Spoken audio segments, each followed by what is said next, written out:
everybody, JC here with another T&I toy review. And for today's review, we're going to take a look at the new 6-inch scale Batman the Animated Series Harley Quinn figure from DC Collectibles. Now this figure comes packaged in the same style packaging we've seen with the other figures in this line. You've got that image of Batman on the card back from the animated series. Then you've got the figure clearly displayed along with the accessories. And you've got the Batman Animated Series logo down below. Off to the side, you've got the name of the character, and it tells us that this is figure number 12 in the series. And then on the very side of the packaging, it tells us that the figure was sculpted by Irene Matar. And then on the back, we again have that image of Batman from the animated series. Okay, so let's get this open and take a look at what's inside. Okay, so here's a look at the figure outside of the packaging, along with the contents that come with the figure. Now, one thing I want to note is that on the little sheet that we get with all the figures, where it shows you the other figures in the wave, and it tells you what each figure is supposed to, each figure comes with episode specific accessories, and it tells you which episodes they're based on.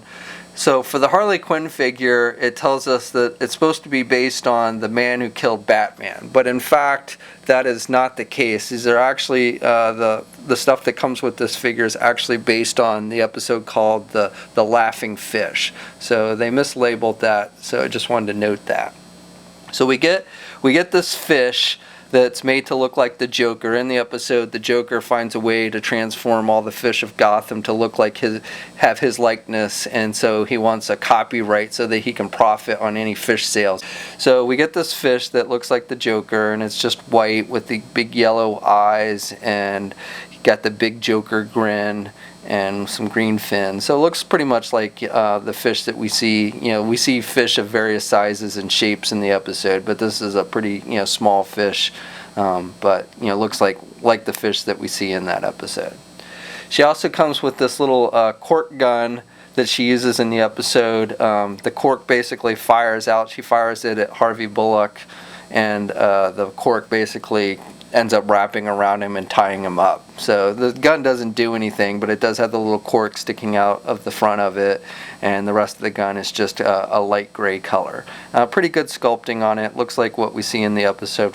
Finally, she comes with the figure stand like we see with all the figures in the line. It's got the white base with the turnaround images, the clear clamp that holds the figure, and the clamp you can move up and down, or you can extend it forward and backwards, and it holds the figure well. So again, we've seen this with pretty much all the figures in this line. And then finally she comes with 3 different pairs of hands, which again has become pretty standard with this line. So we've got a pair of open hands that come with the figure, basically are attached to the figure when you take it out of the packaging. She then has a pair of closed-fisted hands, and she has a pair of grip hands to hold the gun or the fish. And each, the right hands are red and the left hands are black, have black gloves on. Okay, so for the figure itself, I think DC Collectibles has done a really nice job with the sculpting and paint applications on this one. I think it's probably the nicest looking female figure that we've gotten in the line, and very true to what we see in the cartoon. So obviously this is this cartoon basically introduced us for the first time to Harley Quinn. So she's not quite as sexy as we see in the more modern incarnations of the character. She's just got that kind of court jester outfit on, with all the white makeup and the black lipstick and everything. So again, very true to what we see in the cartoon, and I think they've captured the likeness with the face sculpt and everything with this figure. Paint applications are pretty solid, no serious paint blemishes or anything on my figure. You've got the basic, for the outfit, the red and the black. On the one side's the red, the other side's the black, and then you got some black markings on the red portions of the costume and some red markings on the black portions of the costume. And then she's got the red and black gloves, and then the white on her wrists and around her neck, and she's got the white makeup for the face with the black lipstick and the black mask and blue eyeballs. Again, I think they've done a really nice job with the face sculpt. The grin, I think, is that grin that we often saw in the cartoon. And the hat, again, is nicely sculpted as well with the little fluffy things that come out to the side. Okay, so this figure stands just a little bit under 5.5 inches tall. She's not as tall as other figures in the line like Batman or Joker, so I think the scale is pretty good with this one. Here she is next to the Joker. And then here she is next to the Batman the Animated Series Batman figure. And again, I think the scale works pretty good with this figure. Articulation on the figure is okay. The head is on a ball joint so she can look left and she can look right. No real up or down movement with the head though. Arms are attached with a standard ball hinge joint so she can get her arm out about that much with the way the shoulder is sculpted. She has a single hinged elbow so she can bend her elbow about that much. She's also got the rotation at the elbow. She has the swivel at the wrists.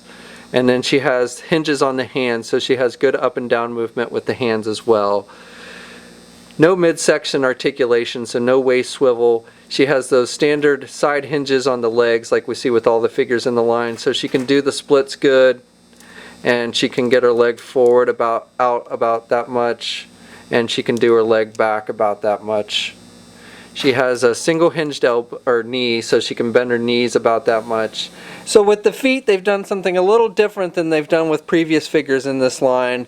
It doesn't have a rotation at the ankle, and there's no up or down movement. There's no hinge on the foot, but they have incorporated an ankle pivot with it, so you can turn the feet to the left and the right. And then there's no peg holes on the bottom of the feet with this one.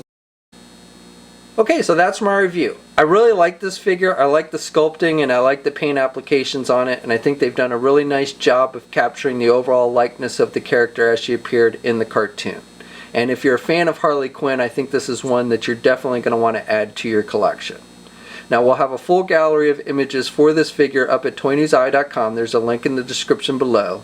Now I'd like to really hear from you guys. First of all, I'd like to hear what you think about this figure, but also I want to know if you'd be interested in seeing a review of another figure that was released this week from DC Collectibles, their new Batman Adventures Roxy Rocket figure. It's a deluxe figure, it comes with a rocket, and it costs about $40. So I haven't actually picked that one up yet, but if you guys are really interested in seeing a review of it, I may try and grab it and review it sometime this week.